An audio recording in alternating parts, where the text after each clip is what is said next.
Nós temos aqui uma perícope intitulada na nossa Bíblia, em negrito aí, como a intercessão do Espírito, né? É um texto, é uma perícope bem complexa e requer muito tempo para explicá-la toda. Dividimos então em duas partes. Hoje nós veremos apenas versículo 26 e 27.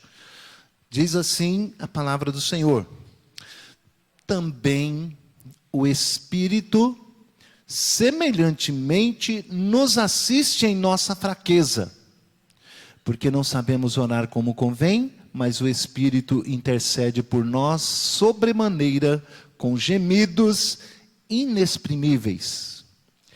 E aquele que sonda os corações sabe qual é a mente do Espírito, porque segundo a vontade de Deus é que intercede pelos santos. Só até aqui, vamos orar mais uma vez. Senhor Deus, leva cativa a nossa mente nesse instante.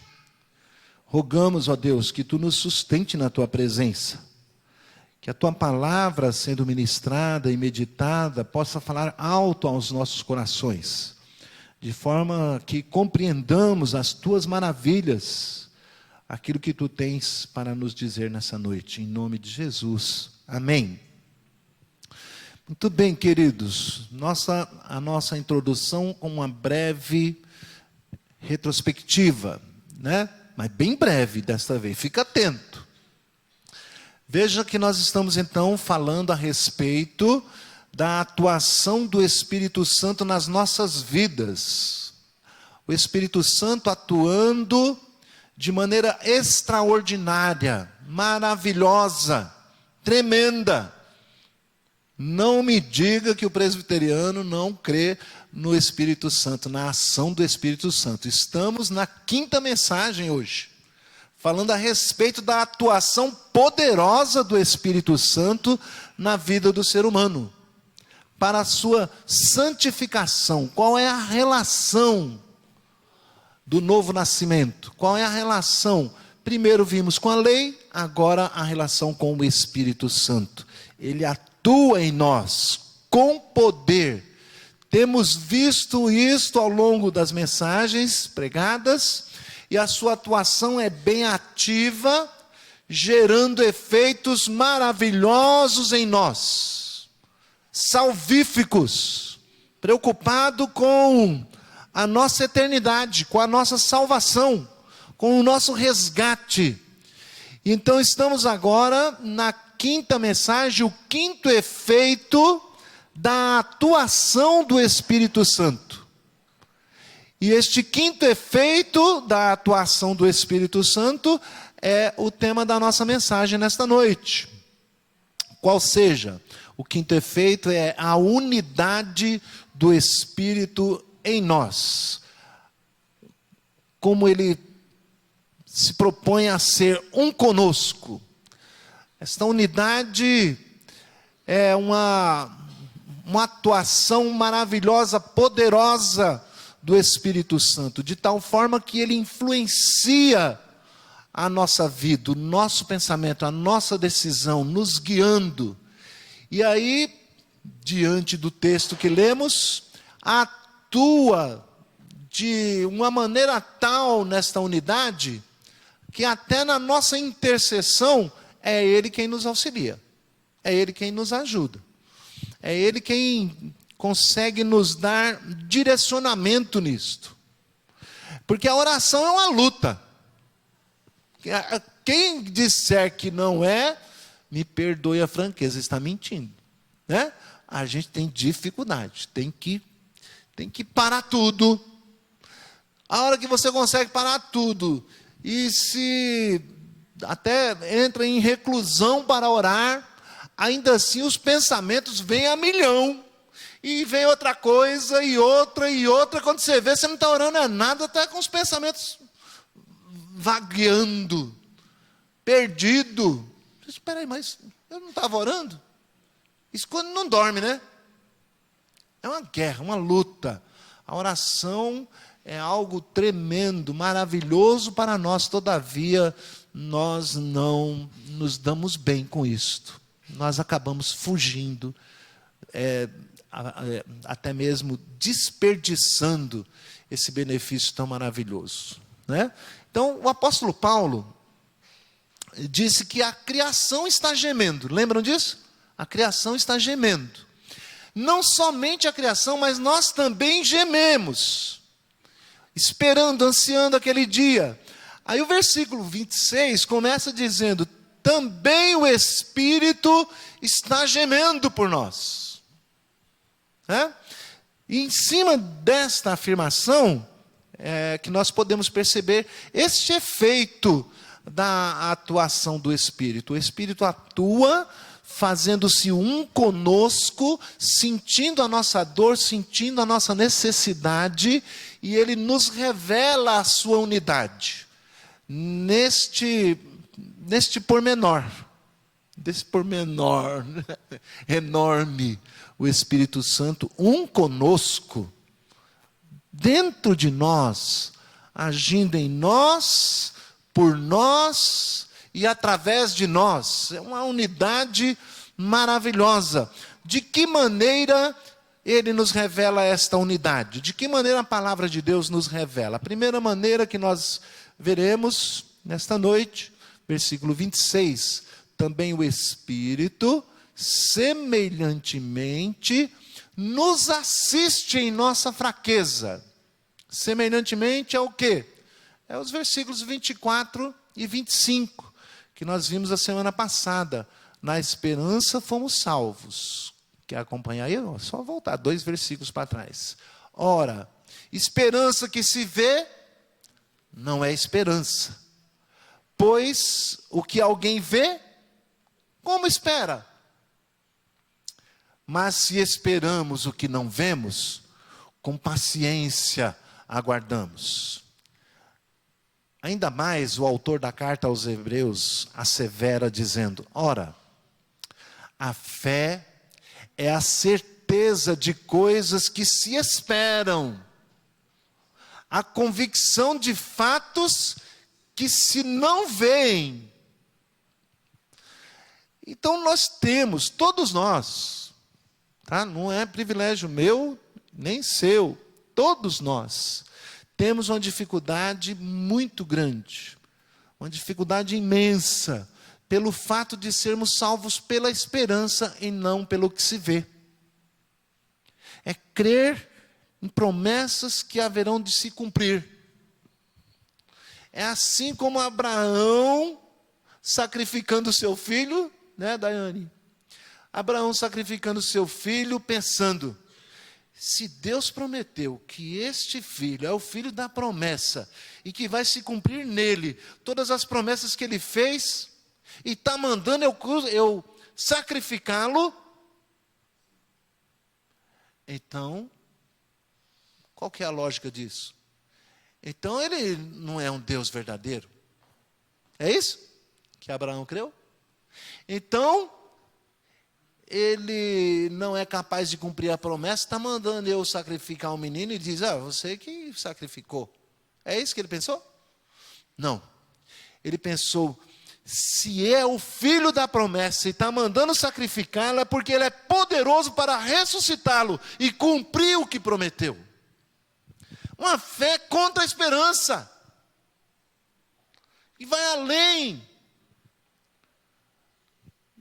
da nossa racionalidade.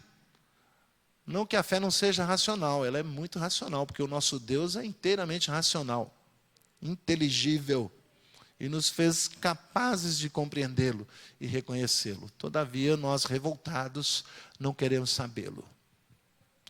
Mas então, essa dificuldade de crer no invisível, no improvável, naquilo que nós não vemos, certamente vacilaremos. Não é certo? Certamente. Por causa dessa dificuldade, nós vacilamos na fé, tememos muitas vezes, fraquejaremos muitas outras, né? Por que isso acontece? Porque o mundo, o diabo e a nossa natureza pecaminosa, elas militam contra o Espírito. E elas ficam o tempo todo dizendo: cadê o teu Deus? Não é isso que falamos no começo, não é? Onde está o teu Deus? Espera aí. Ele disse que é o teu protetor. Por que não te protegeu desse assalto, dessa doença, da morte de um ente? Cadê o teu Deus? Onde ele está? Fraquejamos porque o tempo todo o inimigo sopra aos nossos ouvidos. Se ele é o teu socorro bem presente, por que não te socorreu?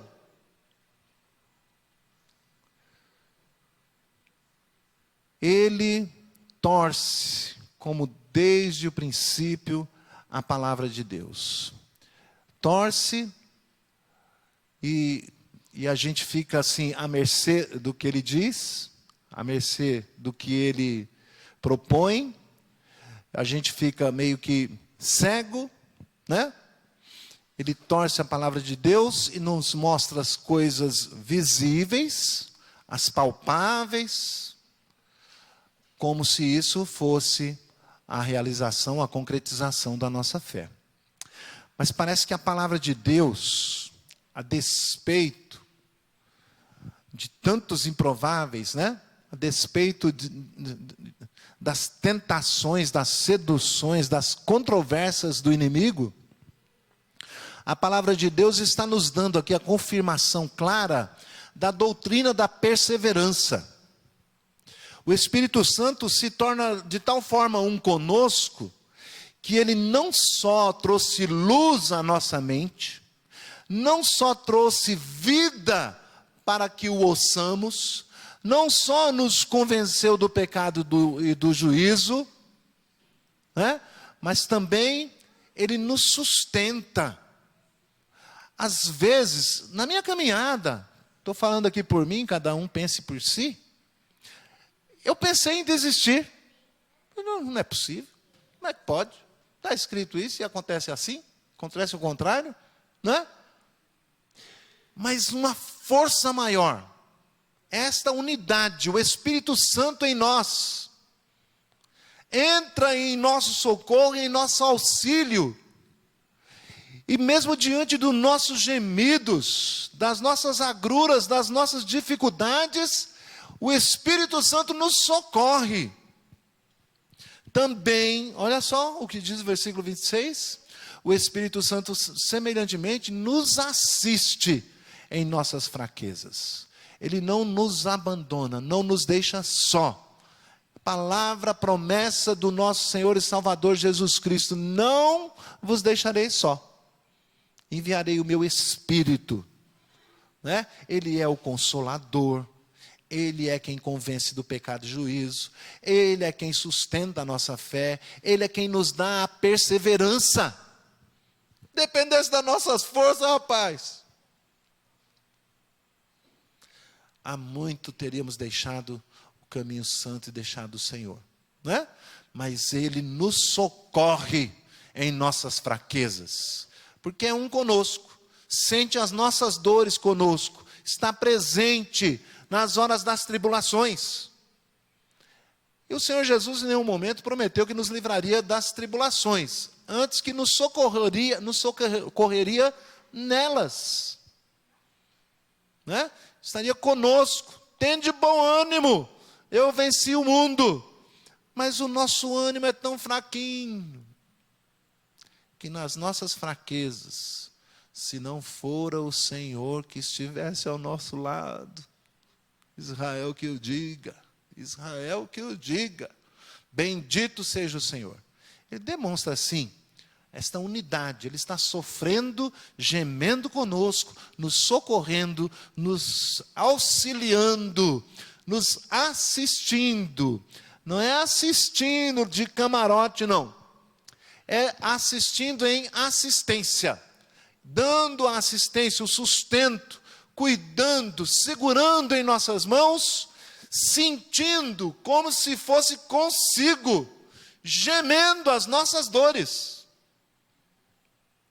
Então, por isso, semelhantemente, por causa desta unidade, da mesma maneira que gememos, também o Espírito Santo sente a nossa dor e nos assiste na nossa fraqueza. Ele está dentro de nós, sentindo e percebendo e revelando assim esta unidade, gemendo conosco, agindo em nós. A segunda maneira pela qual ele demonstra esta unidade é que ele está intercedendo por nós. Não só sentindo, sustentando, mas ele também intercede diante do Pai por nós. Bendito seja o nosso Senhor e Salvador Jesus Cristo, que nos permitiu, que nos concedeu essa graça. Ele disse: é preciso que eu vá para que eu envie o Espírito.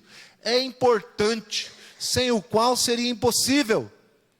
Então, ele apresenta de antemão a razão por que o Espírito intercede, dizendo: porque não sabemos orar como convém, não temos a visão correta.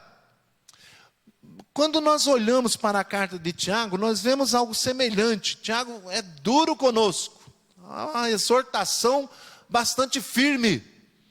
E, meus irmãos, nós não podemos viver só de lisonja, massagem no ego. Bonitinho, super crentão, bonitão, vou deixar você ricão e não sei o quê. Às vezes o Senhor quer puxar nossa orelha, quer nos corrigir.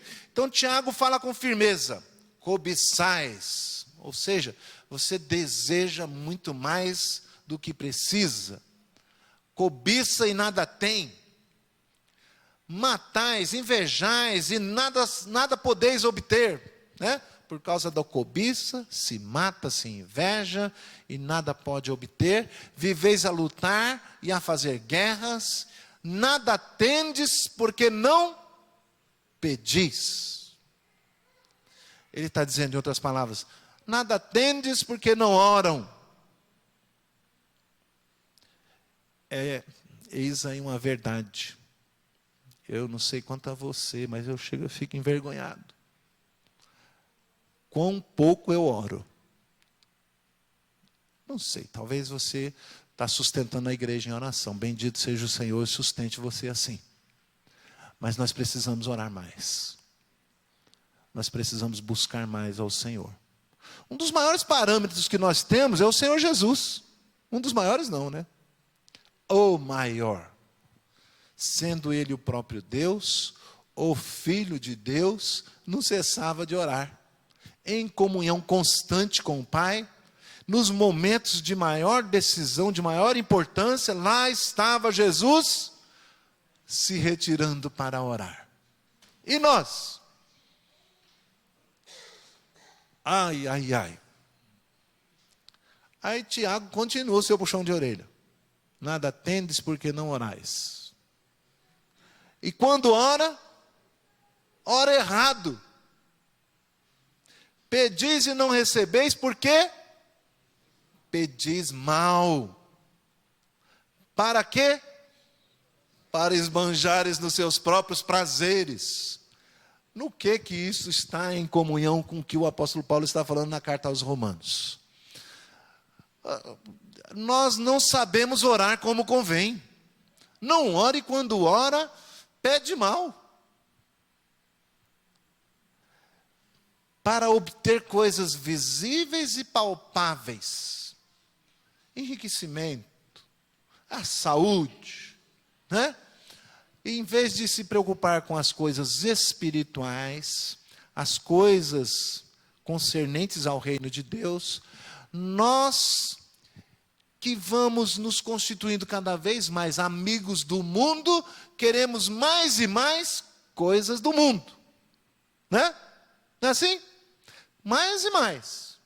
E não há contentamento com isso. A gente quer sempre mais coisas do mundo. Aí, Tiagão, Tiago, tenha calma, rapaz.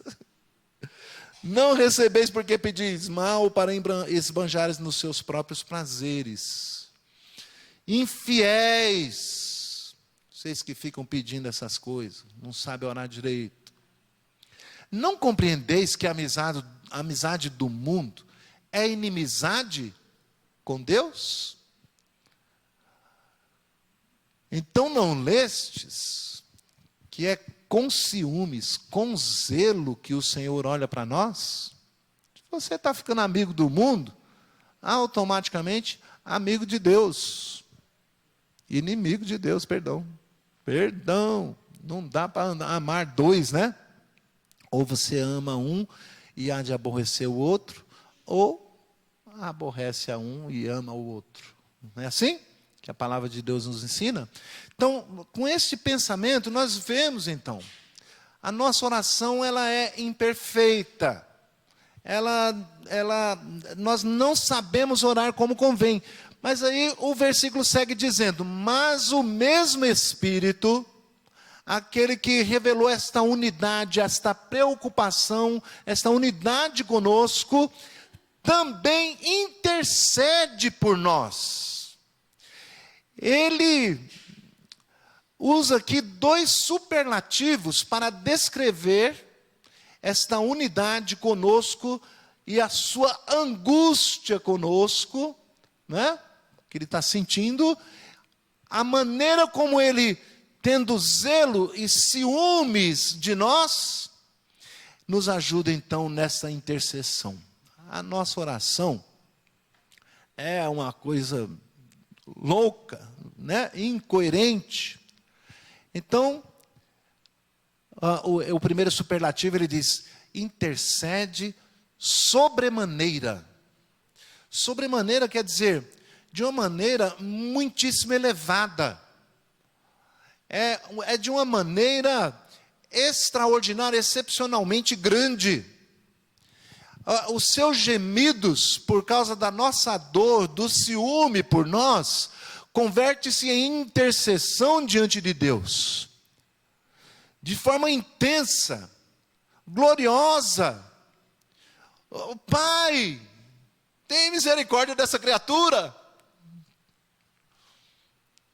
Interessante, né? É um profundo mistério, porque assim como o Senhor Jesus nos ensinou a orar ao Pai, e não a Ele, está entendendo?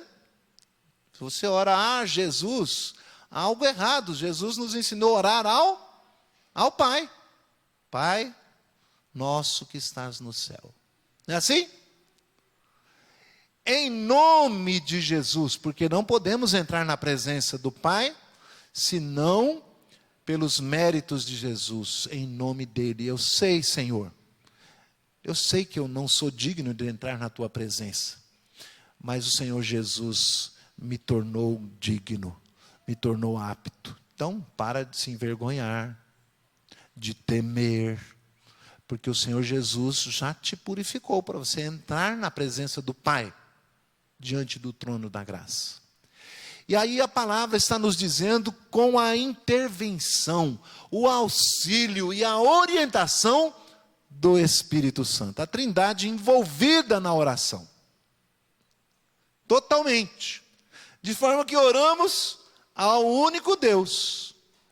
Sendo Ele em três pessoas, oramos ao Pai em nome do Filho, com auxílio do Espírito. Este auxílio, que é sobremaneira, é com gemidos inexprimíveis. A expressão tem um significado interessante. São palavras com gemidos que não dá para exprimir com o vocabulário humano.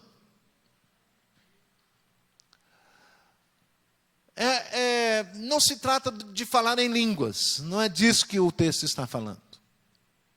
Mas a gente pode se lembrar de Ana, quando intercedia, e o sacerdote disse: que é isto, mulher?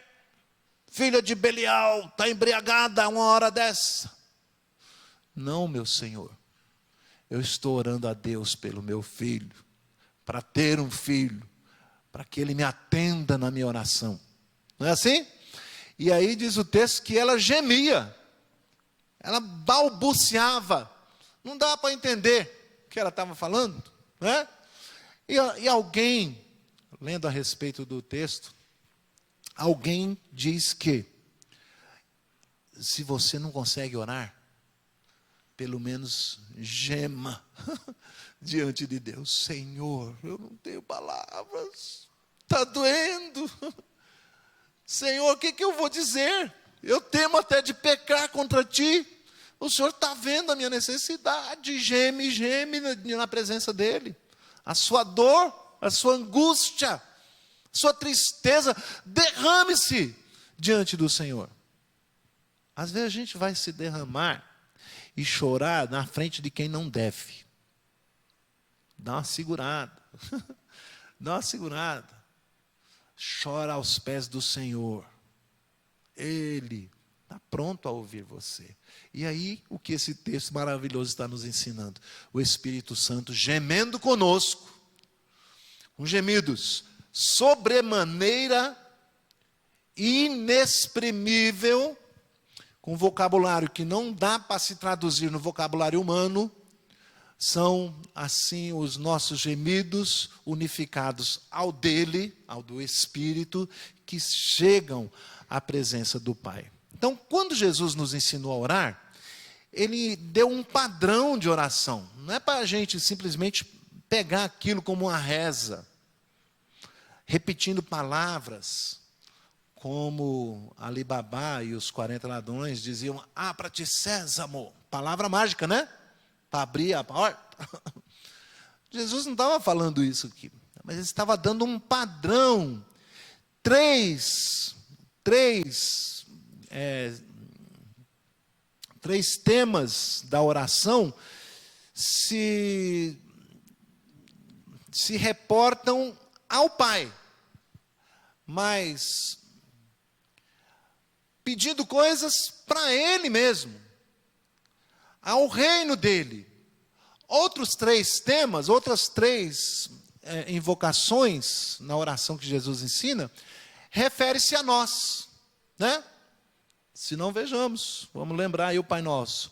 Santificado seja o teu nome. Segunda petição que ele faz, venha a nós o teu reino. Segunda coisa para Deus, venha a nós o teu reino. Seja feita a tua vontade. As outras 3 petições são para nós mesmos. Jesus nos ensinando a pedir para nós coisas como convém. Não com interesses no mundo, nas coisas desse mundo, para esbanjar nos nossos prazeres. O que Jesus nos ensina então?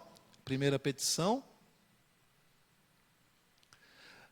O pão nosso de cada dia nos dai hoje. Note aí que Jesus diz o pão de cada dia. Não é para fazer um estoque para um ano. Né? É o exemplo do manar no deserto. Pegue o suficiente para hoje. Amanhã Deus proverá.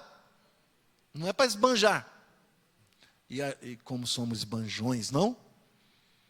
Quanta roupa. Lá pelos idos de 90 e tantos, próximo à minha conversão, bendito seja o Senhor, aleluia, para sempre, amém.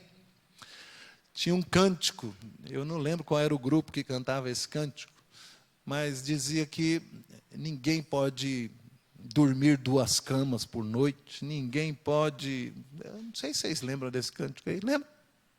Eu não ouso nem tentar cantar, mas era um cântico interessante, porque fazia essa exortação, dizendo, nós não precisamos e não devemos ter mais do que precisamos, para o nosso sustento. Se tens o que comer e se vestir, está muito bom. Mas nós, rapaz, quanto esbanjamento. Agora vamos dar oferta missionária. Aí agora estou na miséria, Senhor, não posso dar nada, não, só isso aqui. Não é assim que a gente pensa? É bem assim. Que bom que eu sou humano, né? E sei exatamente o que vocês estão pensando. Quer dizer que eu penso assim também, né? Irmãos, quanta ostentação. Ostentação não é só aqueles MCs com ouro pendurado, corrente de ouro, e brincos e não sei o que mais, e carrões, né? A gente ostenta, porque tem muito mais do que precisa. Tem muito mais do que precisa. O pão nosso de cada dia nos dai hoje. Perdoa as nossas dívidas. Eu não vou pregar a oração do Pai Nosso, não. Eu só quero dizer que são 3 petições para nós mesmos, né? pão nosso cada dia nos dai hoje, perdoa as nossas dívidas, não nos deixes cair em tentação. Ao mesmo tempo em que você faz 3 petições a Deus, para Deus, faz 3 petições a Deus, por nós, para o seu reino. Para o reino espiritual, para a vida eterna. Não para esbanjar nos prazeres, certamente é a oração que nos orienta em tudo que fizermos, em tudo que pedirmos ao Senhor nosso Deus. Então, o Espírito Santo, na sua benevolência, na sua graça, mostrando esta unidade conosco, a preocupação com a nossa salvação, com as coisas eternas, Ele pega os nossos pedidos tortos e equivocados, em gemidos inexprimíveis, os converte como se fosse um tradutor simultâneo. Já viram isso? Já viram, né? Às vezes vai entrevistar alguém de outro país, outra língua, tem alguém traduzindo simultaneamente ao seu ouvido. Meio que assim o Espírito Santo traduz a nossa oração, intercedendo ao Pai, levando ao Pai a nossa oração, dando a ela o formato mais correto, visando, antes de tudo, não o nosso prazer. Às vezes, você faz aqui a petição, o Senhor diz assim, não é por aí. O Espírito Santo faz a petição, traduz, intercede por nós, porque Ele está percebendo, Ele sabe, conhece, e o Pai conhece. Ele diz, isso vai ser ruim, vai ser mal para você, eu sei a intenção do teu coração, embora as palavras sejam outras, mas Ele converte então a nossa oração, visando, antes de mais nada, o nosso bem eterno, o bem supremo, a nossa perseverança na presença de Deus para a salvação da nossa alma. Se não oramos, Ele intercede por nós. Se oramos, mas não como convém, Ele intercede por nós. Se oramos como convém, é sob a orientação do Espírito Santo. Tamanha é essa unidade dele conosco, nos ajudando, nos guiando até mesmo na oração. Eu vi uma ilustração muito interessante para exemplificar de alguma maneira, embora eu sempre ache que as figuras humanas são fracas para ilustrar o reino de Deus. Mas vamos lá. É como se um menino estivesse brincando no bosque com a sua mãe. Ao olhar a beleza de tantas plantas, tantas coisas, ele dissesse para a mãe, mãe, eu vou fazer um buquê para o pai, vou levar para ele. Mas ele, sem muito discernimento, começasse a pegar tudo, um pouquinho de cada planta. Erva daninha,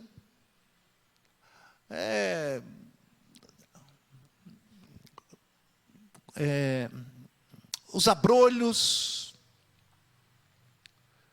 mato, urticárias, achando ele que o pai dele ficaria muito feliz com tanta beleza, coisas da natureza. Ele, vou levar um buquê enorme para o papai, e ele vai ficar feliz, né? Então, começa a juntar tudo. Ao caminhar de volta para casa, a sua mãe gentilmente diz, filho, deixa a mamãe levar o buquê para você. Quando chegar lá, você pega de novo e dá para o papai. E sem deixar que ele percebesse qual era a real intenção dela. Então ela pega o buquê e começa a selecionar aquelas plantas, aquele monte de mato que ele pegou. Joga uma urticária fora e colhe uma linda rosa azul e põe no buquê. Mais adiante, ela joga mais um mato fora, pega lá, compõe com uma margarida bonita, e outra, e põe folhagens ornamentais, não mato, né? Quem sabe encontrou alguma folha de samambaia, pôs junto. As mulheres decoradoras aí que ficam imaginando, se fosse eu, faria isso e aquilo, né? Aí, chegando pertinho de casa, o que ela fez? Então, filho, já estamos chegando em casa, dá o buquê para o papai. E ele pega e meio que sem perceber, vai entregar o buquê ao papai. Entrega o buquê ao papai e diz, papai, gostou? Ele falou, filho, que lindo! Amei! Que buquê maravilhoso que você fez! E a mãe fica só olhando e sorrindo para aquela cena que ela colaborou para a alegria do papai e a alegria do menino. De tal forma que essa intervenção da mamãe, comparada à intervenção que o Espírito Santo faz ao buquê das nossas orações, composta de tantas urticárias, coisas desagradáveis, coisas que não são de acordo com o que a palavra de Deus nos ensina, o Espírito Santo vai filtrando aquilo, ou vai selecionando, para que chegue então ao nosso Pai de uma maneira mais agradável. Ele intercede, atua e mexe até nas nossas orações para chegar de forma agradável ao Senhor. Então ele intervém no nosso buquê de orações, na nossa petição, a petição que é nossa, mas em unidade com o Espírito. Ele conserta a oração e a petição chega no padrão de Deus. Então isto é a revelação da sua unidade. E em terceiro lugar, a outra maneira pela qual o Espírito Santo revela a sua unidade é intercedendo em unidade também com Deus. Reparem o que diz o texto. Estamos aí agora, nesse mistério, o Filho, o Pai e o Espírito, o único Deus envolvidos na oração de tal maneira. E está a primeira pessoa da Santíssima Trindade, a segunda pessoa da Santíssima Trindade e também a terceira pessoa. 27. Aquele que sonda os corações, a quem o apóstolo Paulo está se referindo? Ao Pai. Está se referindo ao Pai. Aquele que sonda os corações, conhece qual é a nossa verdadeira necessidade, aquilo que de fato precisamos. Talvez você esteja pensando assim, então para que eu preciso orar? Então, não é para que ele fique sabendo, não é para que ele conheça, mas para que você saiba que tudo vem dele. A oração é para nosso entendimento, e não para que Deus saiba, porque ele sabe todas as coisas. Ainda a palavra não me chegou à boca, e ele já conhece toda. Tem tudo em suas mãos, inclusive a nossa necessidade, aquilo que anseia, aquilo que necessita a nossa alma e o nosso espírito. O que necessita e o que é bom. Porque às vezes eu penso que eu estou precisando de um terno novo, mesmo tendo lá já, sei lá quantos que eu tenho, perdi a conta, está vendo como é que é? Não é isso? Mas eu quero, eu vejo outro, eu quero. Não é dessa necessidade, da minha falta de satisfação, mas a necessidade real que ele quer me abençoar, Então ele sabe também qual é a mente do Espírito que habita em mim. Então o Pai que conhece a mim, conhece também o Espírito que habita em mim. A mente do Espírito. Porque segundo a vontade de Deus, olha agora o Espírito que está em mim, intercedendo por mim, conhece a vontade do Pai. Então não só o Pai conhece a minha vontade, como conhece o Espírito, como o Espírito também conhece a do Pai. E nós? Bem, nós recebemos instruções, O Senhor Jesus nos ensinou a orar. Nós não podemos dizer nem que não sabemos. Mas aquelas dificuldades que nós vimos, as lutas, tribulações, a necessidade de que algo seja palpável para que vejamos, para que realmente percebamos que Deus é Deus, não nos contentamos com a Escritura, então a gente fica nessa dificuldade. Por isso o Espírito Santo intercedendo por nós, ele sabe qual é a vontade do Pai, e intercede por nós segundo aquilo que o Pai quer. Intercede pelos santos. E quem é os santos? Quem são os santos a quem ele se refere? Obviamente, são aqueles que, não sendo santos, foram santificados. Olha a menção aí da segunda pessoa da Trindade em nós.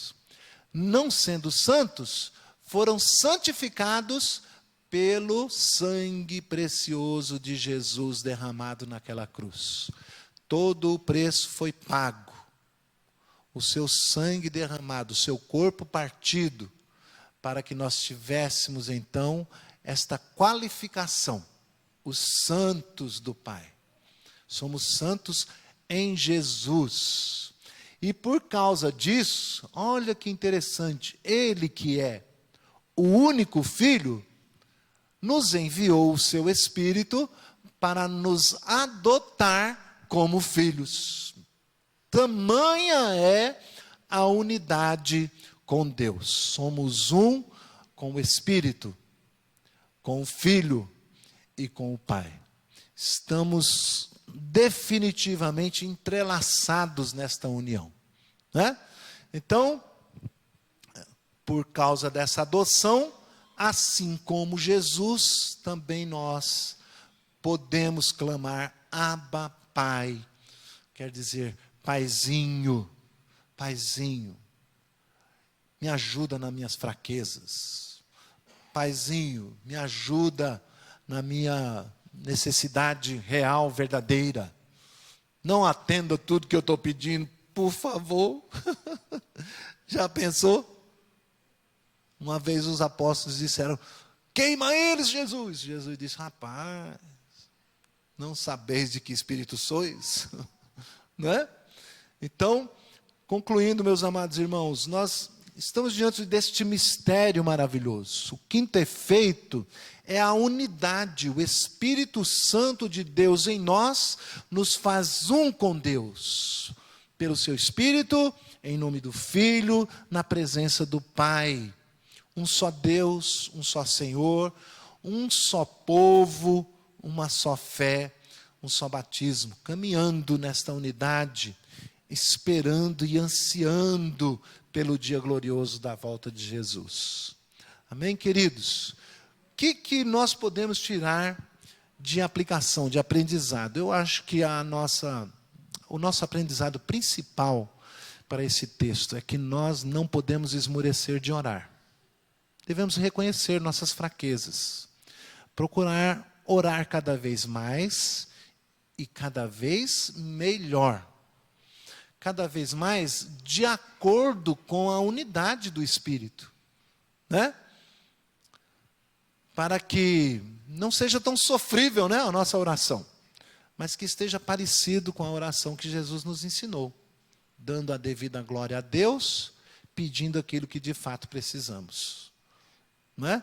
Então, não deixemos de orar, embora saibamos que não oramos como convém, porque o Espírito Santo, misericordiosamente, nos auxilia na nossa oração. Amém, queridos? Vamos então convidar os presbíteros que vêm à frente.